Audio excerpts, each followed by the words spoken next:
Assalamualaikum warahmatullahi wabarakatuh. Perkenalkan, nama saya Melena Rachma Fida. Saya dari kelas 11 1. Saya akan menerangkan bab 4, yaitu materi tentang jaringan komputer dan internet adalah penemuan penting pada abad ke-20 yang mampu mengubah kehidupan manusia. Internet ini menjadi sumber informasi terbesar di dunia. Nah, kita sebagai pengguna internet juga bisa melakukan banyak kegiatan sehari-hari dengan mudah, efektif, dan tentunya efisien, seperti berbelanja, menonton film, mendengarkan musik, rapat, dan belajar bersama. Internet ini terbentuk dari jaringan komputer global yang mampu menghubungkan perangkat komputer, laptop, dan gawai yang dimiliki oleh seorang individu ke jaringan. Internet ini melibatkan miliaran perangkat yang tersambung secara global, di mana satu perangkat dapat meminta layanan ke perangkat lainnya. Sedangkan jaringan komputer dengan skala kecil dan hanya dapat diakses secara lokal itu disebut dengan local area network atau disingkat LAN. Materi yang pertama bakalan dibahas yaitu adalah topologi jaringan. Oke, koneksi antar komputer pada jaringan komputer baik dengan media kabel atau tanpa kabel itu dapat diatur sedemikian rupa membentuk sebuah konfigurasi jaringan. Nah, konfigurasi jaringan ini dibentuk dari topologi jaringan yang dapat direpresentasikan atau diwakilkan secara logikal dengan bentuk lingkaran dan garis gerak. Nah, topologi jaringan ini tuh memiliki banyak jenis yang dikembangkan dengan tujuan tertentu dan juga punya kelebihan dan kekurangannya yang dimiliki masing-masing. Yaitu ada yang pertama itu ada topologi bus. Topologi bus ini adalah topologi di mana setiap node terkoneksi melalui kabel utama atau bus atau backbone. Topologi bus ini sangat efisien digunakan untuk jaringan komputer dengan jumlah node yang tidak banyak. Nah, pada topologi bus ini tercipta dari kabel yang diberi terminator di ujung kabel. Nah, terminator ini nantinya akan berfungsi sebagai penghenti dan penerus sinyal ke semua komputer yang terhubung pada bus. Yang kedua ada topologi star atau yang biasa disebut dengan bintang. Topologi bintang adalah topologi di mana setiap node terkoneksi melalui node konektor pusat pada bagian tengah. Proses pengiriman data ini itu dilakukan di node tertentu ke pusat yang selanjutnya akan dikirimkan ke node tujuan.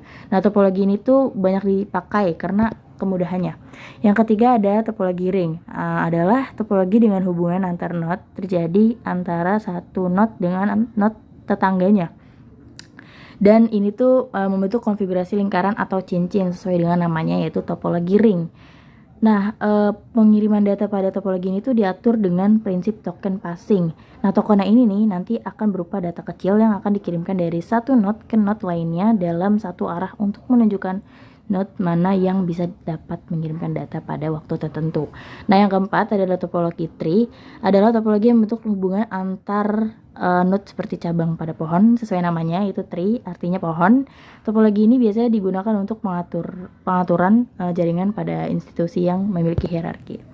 Terus yang terakhir ada topologi hybrid adalah topologi yang menggabungkan dua atau lebih topologi jaringan seperti topologi bintang, cincin, dan mesh. Pemilihan penggabungan topologi ini tergantung pada kebutuhan kinerja jaringan dan banyaknya komputer yang akan dihubungkan serta lokasinya. Nah, dari kelima topologi tersebut kira-kira mana sih yang paling baik? Nah, itu tuh nggak ada topologi jaringan yang paling baik untuk semua kondisi. Topologi jaringan yang tepat untuk keperluan suatu institusi bergantung pada kebutuhan dan ukuran dari jaringan yang akan dikembangkan.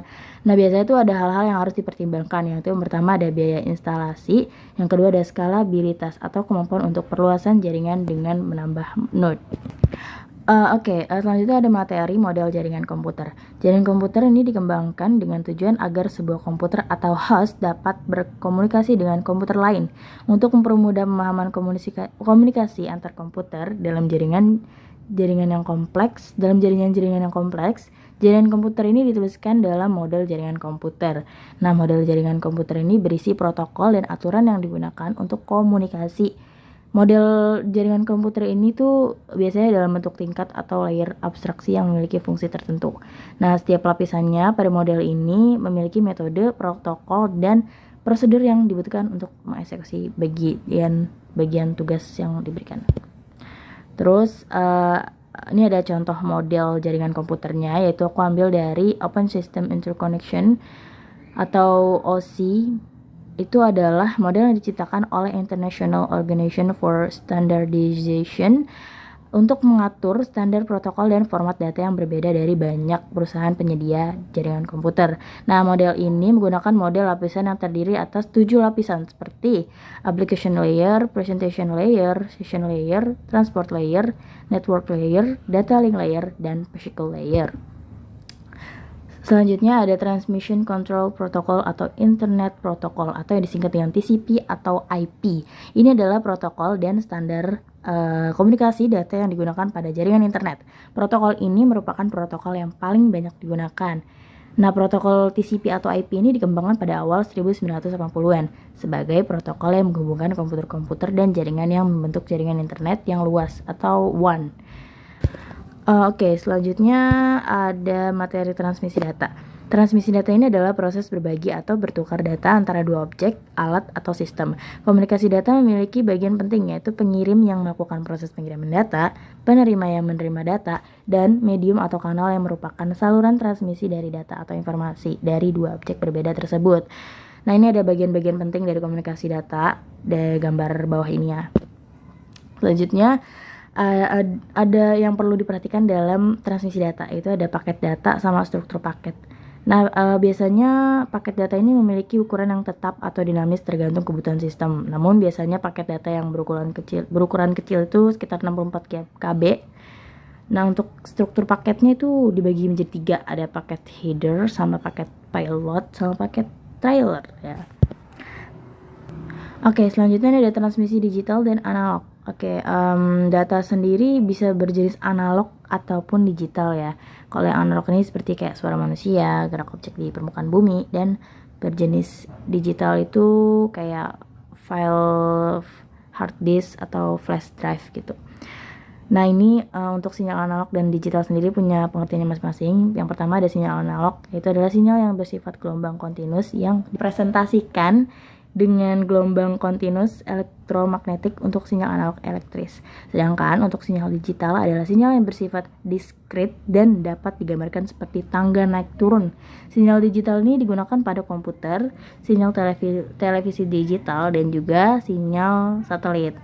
Dan banyak lagi sih.